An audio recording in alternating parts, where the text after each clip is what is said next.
This series presents information based in part on theory and conjecture. The producer's purpose is to suggest some possible explanations, but not necessarily the only ones, to the mysteries we will examine.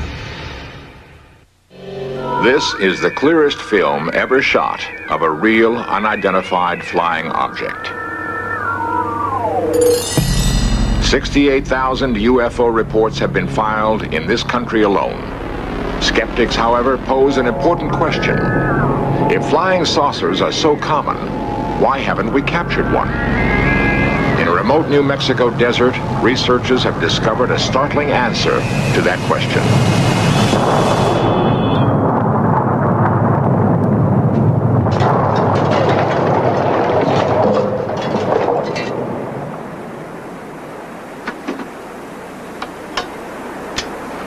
A persistent rumor holds that the United States government has recovered and is concealing fragments of alien spacecraft. Fragments and more.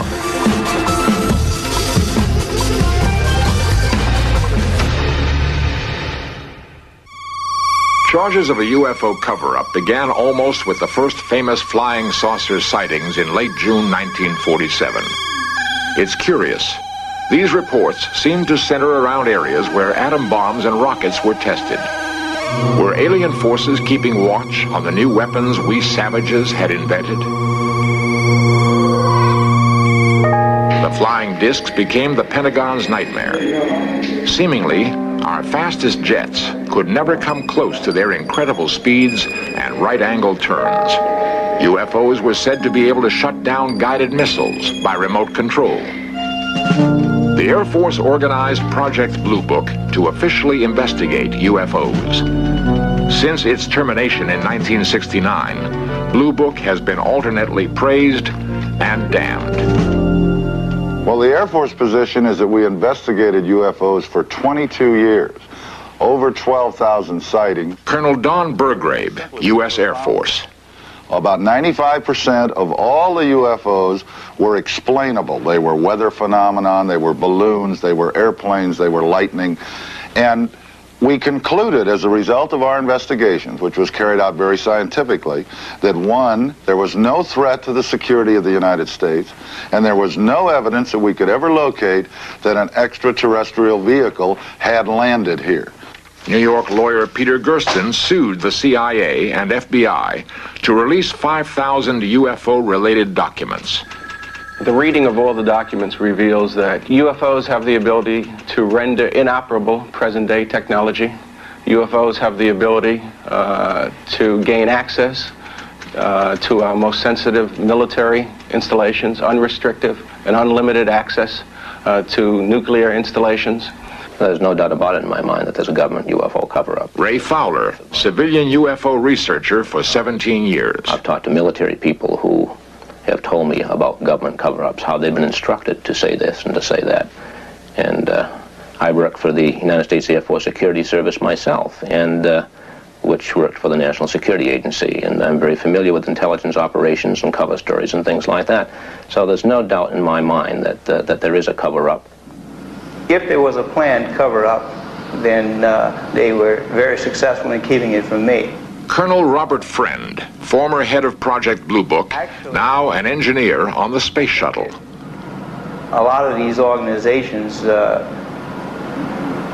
decided that there was a cover-up because the Air Force didn't pursue these sightings to what they considered the ultimate conclusion. If there has been a UFO cover-up, it began in Roswell, New Mexico. Near White Sands and Alamogordo, Roswell was home base for many early tests of atom bombs and guided missiles. Here also, the practice of military stonewalling may have been perpetrated.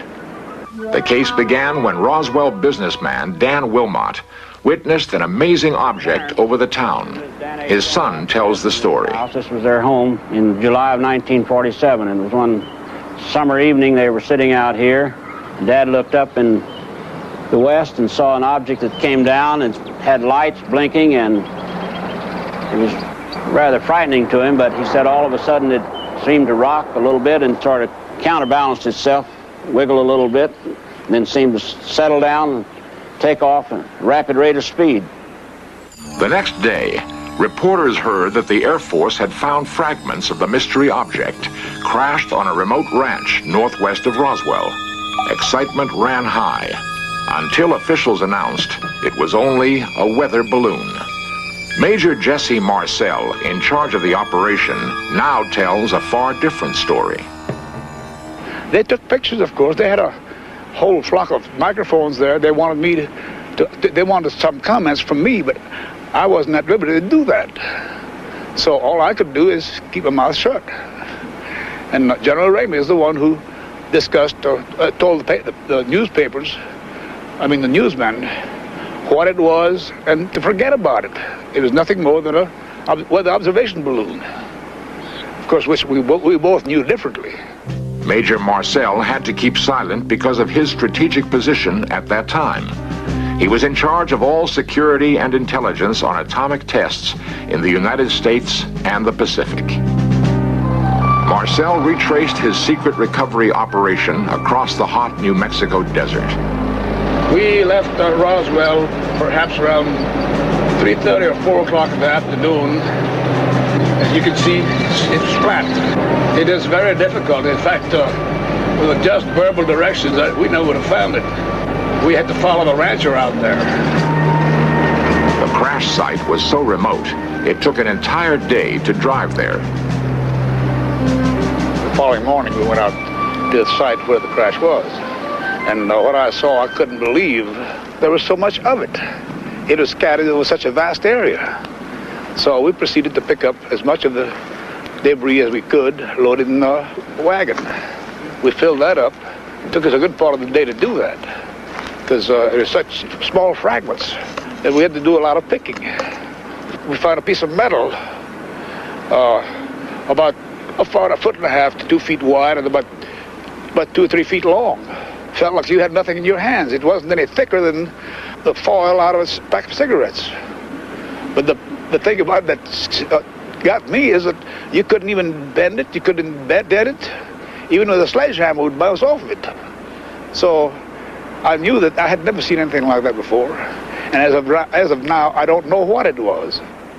There is new evidence that the FBI then got into the case with a different cover story.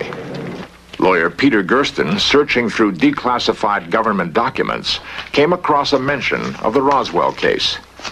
One of those documents related to an incident in Roswell, New Mexico, which indicated that the object which had crashed was an experimental kite. The FBI investigated the incident and determined that it was terrestrial, that it was from an organization which had been doing research in experimental kites. What did crash in this desert? A UFO? A weather balloon? A radar-reflecting kite?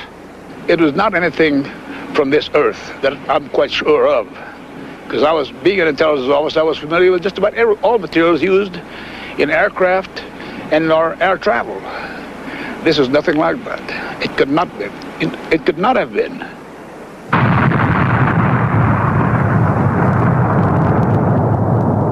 To develop the first atomic bomb, the Manhattan Project was our first totally secret military operation. Secrecy has continued to this day as an instrument of foreign policy. Official fabrications have become a vital link in security. We never admitted such a spy plane as our U-2 existed, until the Russians managed to shoot one from their skies. We managed to capture an advanced enemy aircraft. Even fragments can reveal new information. Such captured material is routinely rushed to Wright-Patterson Air Force Base in Dayton, to the top secret Foreign Technology Division. This place is so classified that former Air Force General, Senator Barry Goldwater, was once denied entrance.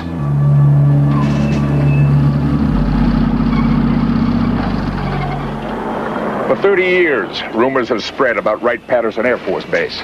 According to the stories, the U.S. government is concealing under top security flying saucers from another world and alien bodies cryogenically suspended in huge freezers. Such rumors could be easily dismissed.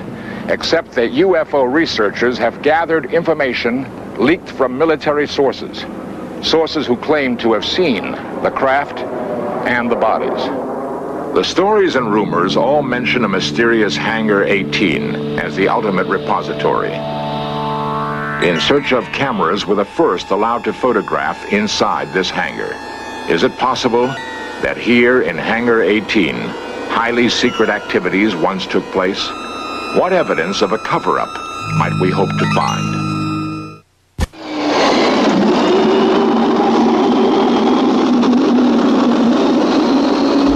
Wright-Patterson is one of the largest and most complex air bases in the world.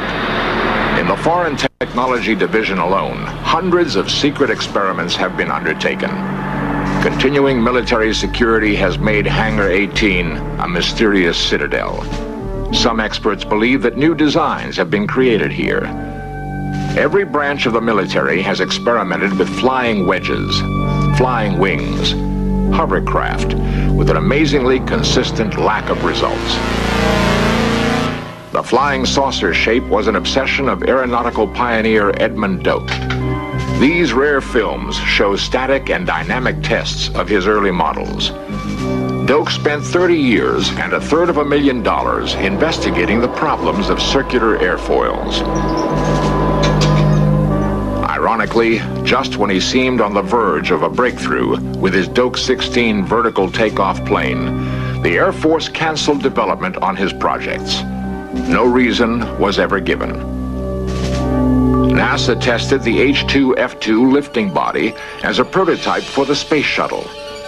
As with all flying wedges, lack of stability was the single unsolvable problem.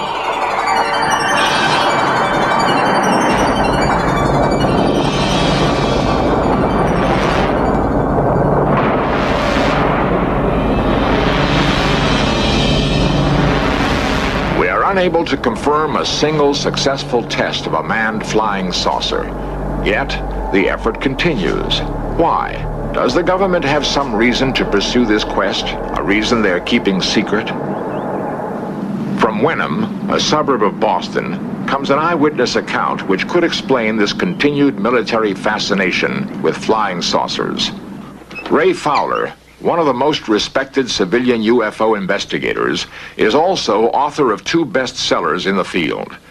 Because of his stint in the Air Force Security Service, he finds himself still vulnerable to government pressure. I worked for a company that designed and built a major weapon system. And because of connections within the company, because of connections with Dr. Jalen Hynek, who was an Air Force investigator for many years, I came across information that indicated that this major weapon system, as well as others, had been disrupted by UFOs. And I gave a story to a national newspaper, the Christian Science Monitor, which published this story. Within an hour after this particular paper was out, the Strategic Air Command had called my company. And the following day, the Pentagon called the company and threatened to send a letter of displeasure to the company if something wasn't done about my making these things public. Because of similar pressures in his own work, a friend of Ray's had kept quiet for 27 years with an amazing story.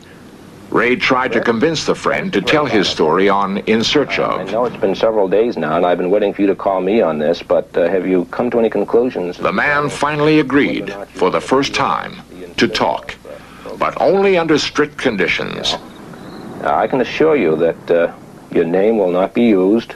They made up a name, Fritz, to protect the witness's true identity. And I think the best place to do it probably would be my planetarium, away from the kids and the telephone and things like that. Waiting for his friend to arrive, Ray nervously fiddled with his telescopes. He remembered his extensive investigations into the man's reliability as a witness. In the case of Fritz, I started in 1973, went all the way back through the various companies he worked for, right back to Wright-Patterson Air Force Base, talked to people he worked with, and they all gave him a very clean bill of health. A reputable man, honest man, not the type that would fabricate a hoax, and a very efficient engineer-manager. As the man arrived, Ray recalled the years his friend had wavered about breaking an oath of secrecy. He recalled their long arguments about a greater public good. Would the years of patient persuasion at last pay off? As I understand it, Fritz, you were working for the United States Air Force. The story began late one night in 1953 at Frenchman's Flat, Nevada. The man had been working as a consultant on blast effects of atom bombs when he was suddenly ordered to report for a new mission. What happened after that? We were put on a bus, which the windows were all completely covered with curtains and, in some cases, black paper taped to the windows. And we're driven for 3 or 4 hours, and we're not sure just where we were going. Several of us tried to guess where we might have been. We, at that time, came to the conclusion it was in the area of Kingman, Arizona. After getting off the bus, as recreated here, the scientists were taken to an even more remote location. They had no idea exactly where they were or what they were about to see. We were told that we had been selected for various technical specialties. And I was told that I was to ask any questions that had to do with dynamic loads and nothing more, and I wouldn't get any answers to any other questions.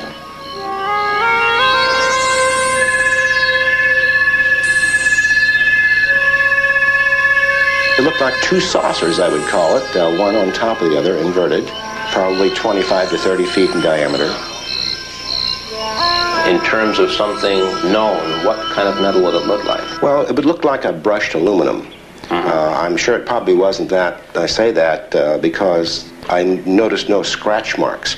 And anything that would penetrate into the sand 20 inches that way would certainly have some scratch marks. No signs of buckling, fracture, or anything? Not that I could see.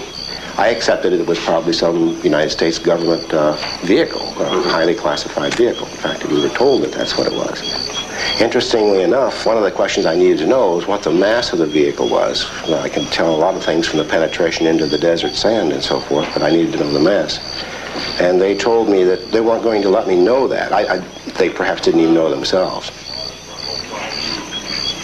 There was also a tent, which I didn't get to look into, but one fellow whom I did happen to talk with briefly until they told us to stop talking, said that he had seen two bodies inside this tent, two alien-looking bodies. It was brown, leathery skin, had a silver, like a cap on, without a bill. Like a skull cap? Yes, like a skull cap.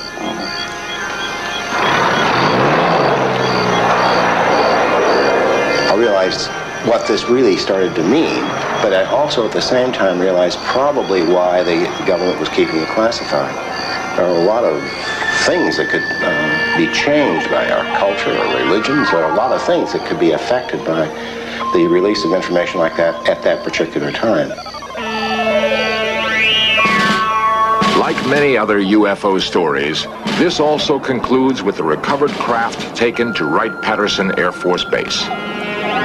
Cameras are normally prohibited there, but In Search Of was allowed to photograph certain declassified areas. We found there actually are huge freezing chambers inside the legendary Hangar 18.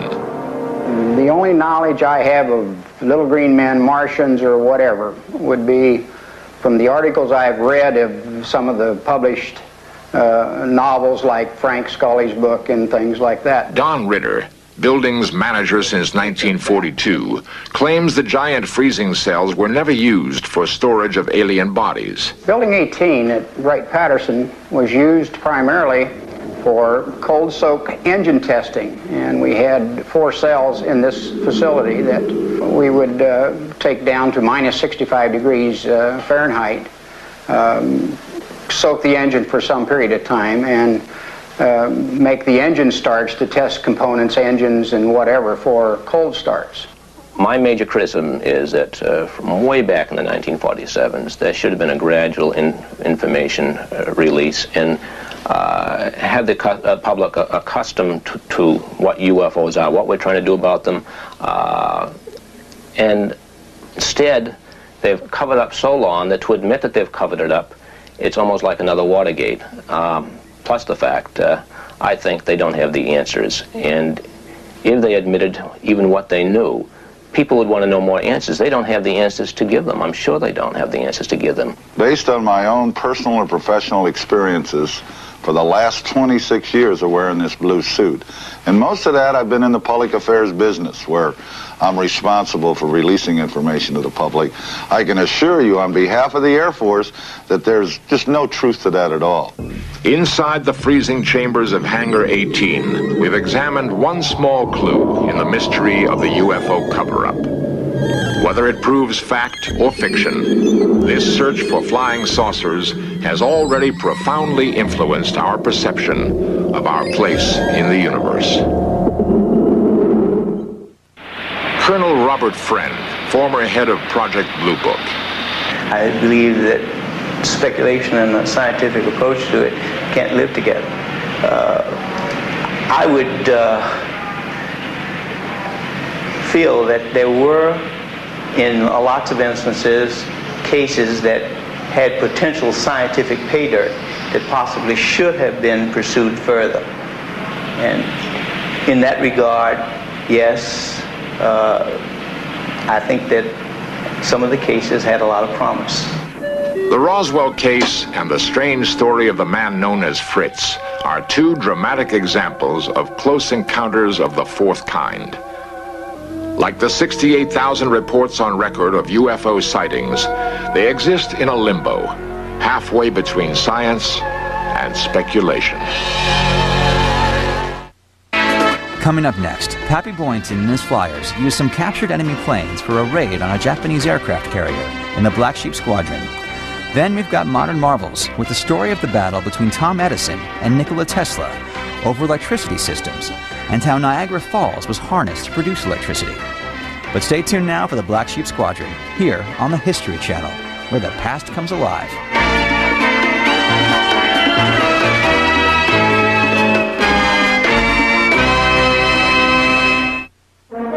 December 1978, a Melbourne, Australia television news crew filmed an object they claimed was a UFO. That film gave chilling credibility to an earlier report of an Australian pilot who disappeared after he radioed that he was being strafed by a UFO. Golf Sierra Juliet, affirmative. It's not an aircraft, it's... Are there UFOs in the skies over Australia and New Zealand?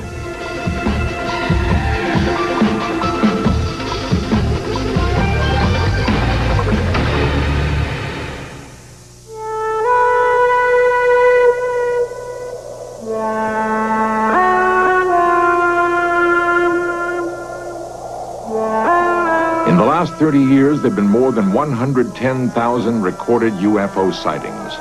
Researchers estimate that that number reflects only a tenth of those actually seen. Eyewitnesses claim that in nearly all cases, the UFOs have a saucer-like shape. Despite repeated official government denials that UFOs exist, some people point to hard evidence of scorched areas on the Earth's surface where UFOs have supposedly landed. Believers claim that the scarred areas are caused by intense heat generated by the UFOs. UFO sightings occur throughout the world, but the great majority of reports have been in the southern hemisphere, in the skies over New Zealand and Australia. It was here that the most astounding UFO footage in history was recorded. On December 21st, 1978, radar bowls near Wellington, New Zealand picked up what air traffic controllers called an unexplained blip. A local pilot, Vern Powell, was at the same time bound on a cargo mission from the South Island to the North Island of New Zealand. Powell described the object as anything but plane-like in nature.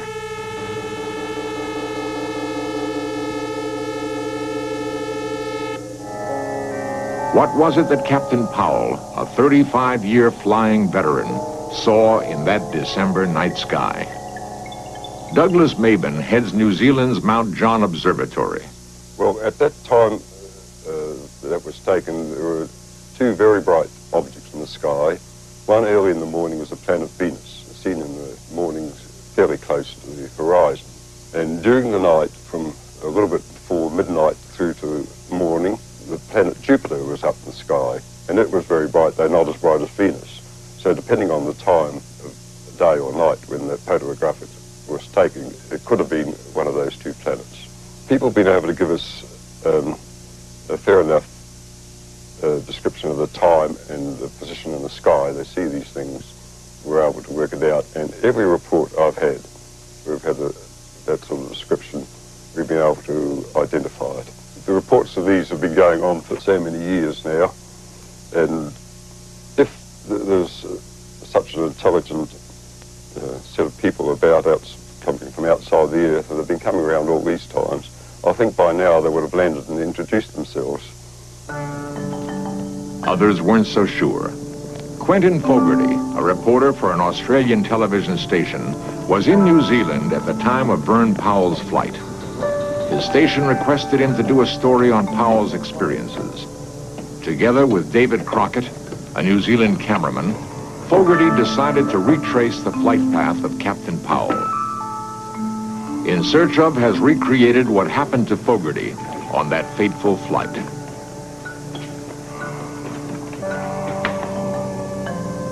Fogarty planned to make the 400-mile round trip between Wellington and Christchurch in a massive Argosy aircraft, which was already scheduled for a freight run. Armed with cameras and sound equipment, the two men hoped to film proof of what Powell had reported.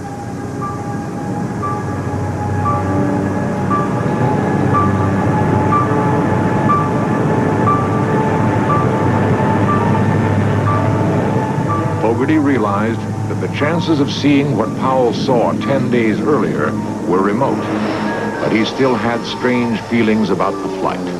There were stages there where I was very, very frightened. I mean, I thought, well, if I was to die, or if in fact I was to be removed from that aircraft in some shape or form, then it wasn't going to be a painful process, and I can't really explain why I felt that. It's just a feeling I had. The flight was long. Captain Bill Startup warily scanned the night sky. Fogarty and cameraman Crockett waited in the hold. Testing, 1, 2, 3. Just checking the intercom.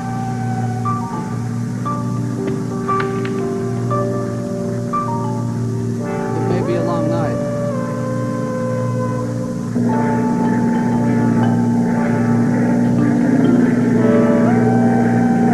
Suddenly, Captain Startup spotted the object and called to Fogarty. Quick, off to starboard. The object seemed to be hovering around the aircraft. Do you see it?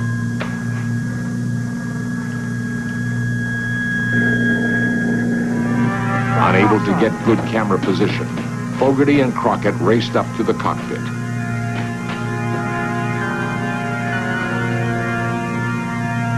This is the film they shot.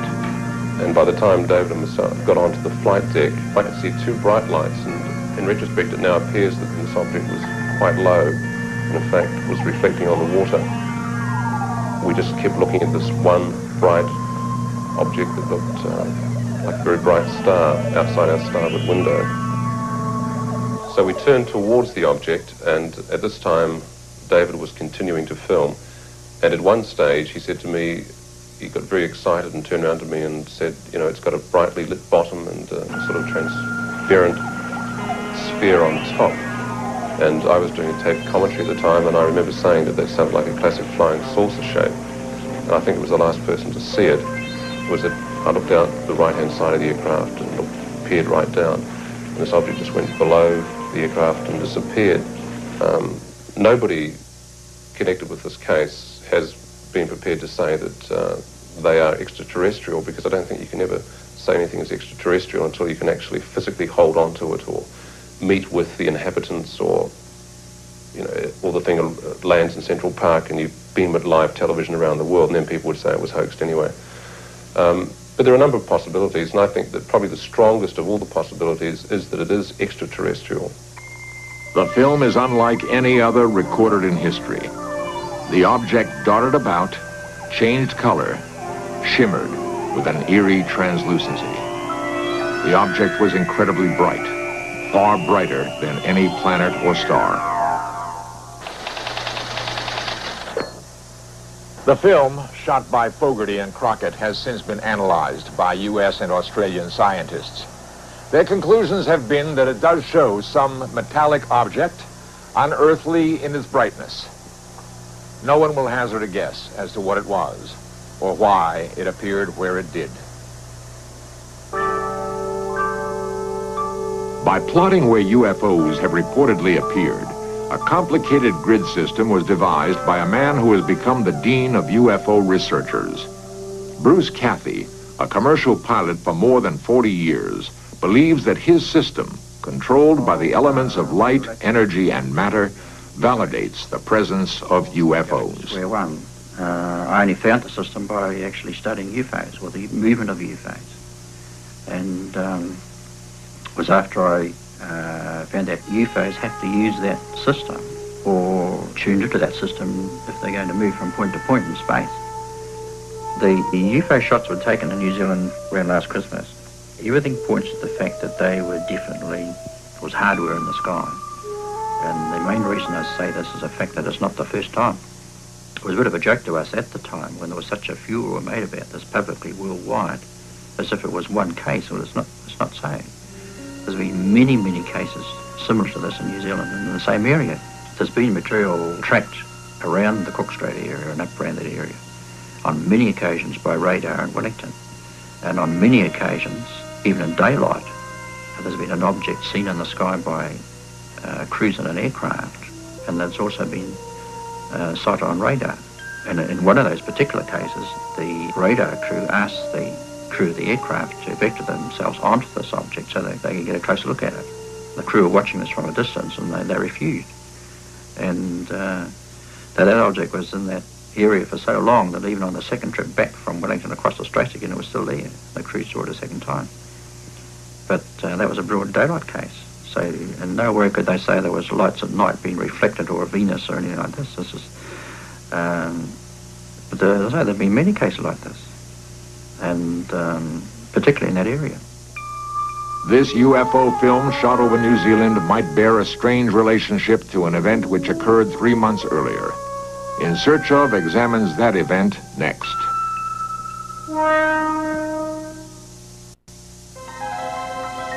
October 21st, 1978. 20-year-old Frederick Valentic took off to fly 120 miles from Melbourne, Australia, across the Bass Strait to King Island. Valentic was scheduled to pick up some fish for a small market that employed him. Despite his youth, he was experienced enough to be a flight instructor, and Frederick Valentic had flown this route many times before.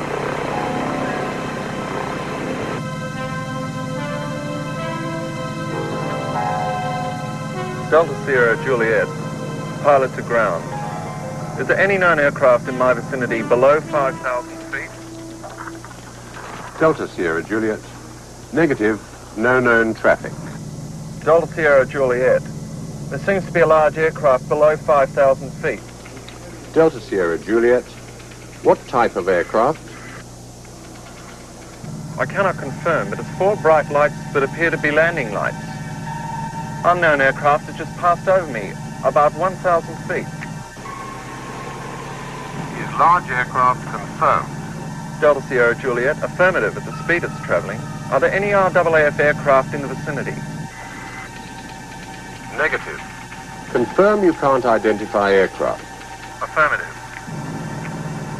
Delta Sierra Juliet, Melbourne. It's approaching from due east of me.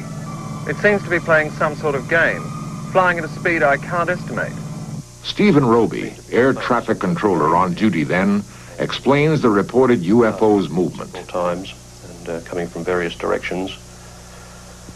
And then he started orbiting, and the aircraft was orbiting above him. And on several occasions he sort of stated that towards the end it wasn't an aircraft, and he described it as having a sort of a green light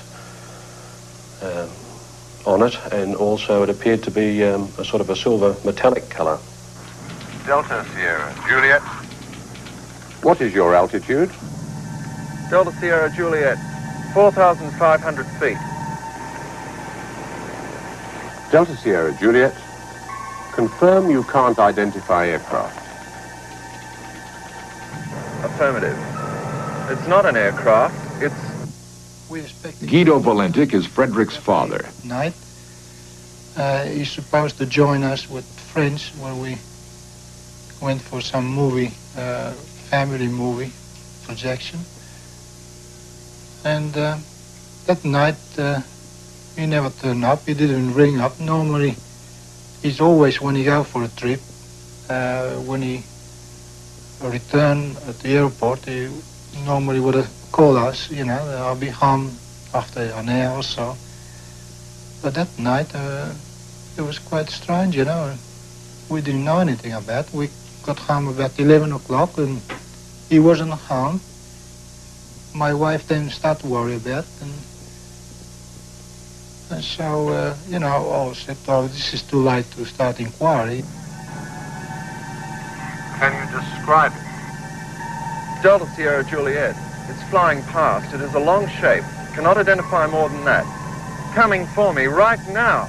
You describe it as being of a long shape, and as I said before, a silver colour with the various lights on it. And he actually did say it wasn't an aircraft. So it's very strange. It appears to be stationary. I'm orbiting. The thing, it's orbiting on top of me. It has a green light and a sort of metallic light on the outside. It seems to have vanished now. Confirm it has vanished. Affirmative. Do you know what sort of aircraft I've got? Is it military? No military traffic in this area. It was 8 o'clock, 8:30 in the morning. Nothing still happening and couldn't see any sign of him, and I was just about to get up and maybe get on the phone, where all of a sudden a couple of uniformed blue slack-legged walk in the front door, and at that time we realized immediately that something was wrong. Delta Sierra Juliet, engine is rough idling and coughing. Delta Sierra Juliet, what are your intentions? Proceeding King Island.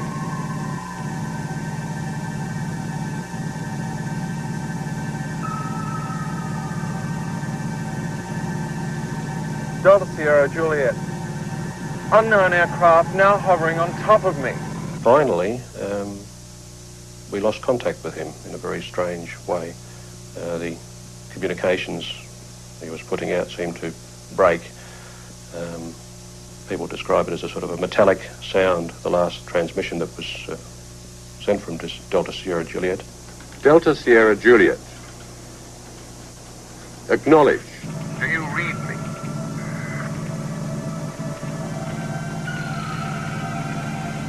Do you read me? Delta Sierra Juliet. Repeat. Do you read me?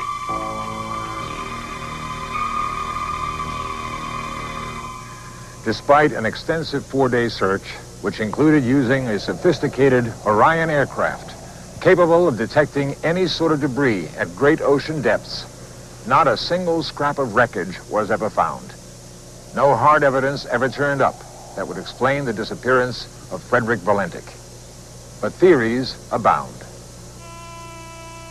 Some say that Valentic became disoriented and saw this lighthouse. A second theory is that he saw lights of fishing vessels and then, becoming disoriented, spiraled his plane into the ocean. Guido Valentic, Frederick's father, believes otherwise.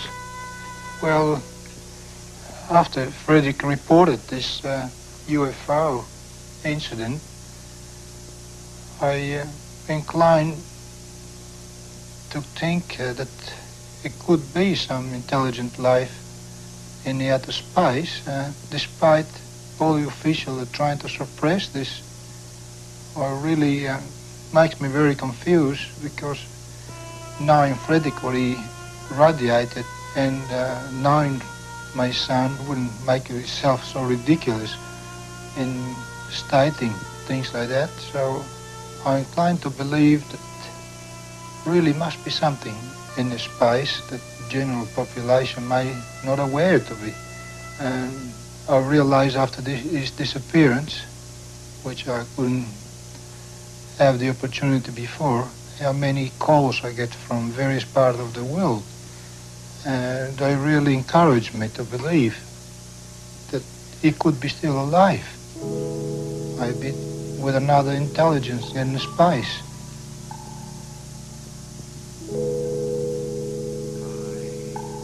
One of the most bizarre attempts to prove Valentic still lives is conducted by New Zealand psychic Colin Amory. He claims that through the power of a seance, he can contact Valentic and speak in his voice. The people I spoke of before, I know that my family are very sad, but it is not necessary. Death is something that is quite painless and is not difficult to bear. Valentic's plane and the supposed UFO were beyond the reach of radar, thus making it impossible to confirm his report. And the taped conversation between Valentic and the air traffic controller has never been released. The Australian Civil Aviation Department has refused all requests to hear that tape. The department will not give any reason for its refusal.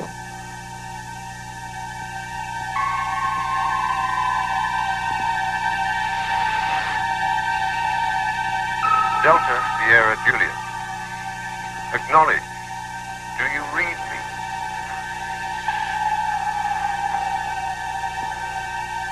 Repeat. Do you read me? There have been hundreds of planes that have disappeared without a trace. Valentic's disappearance is the single documented case where a plane has vanished after claiming contact with a UFO.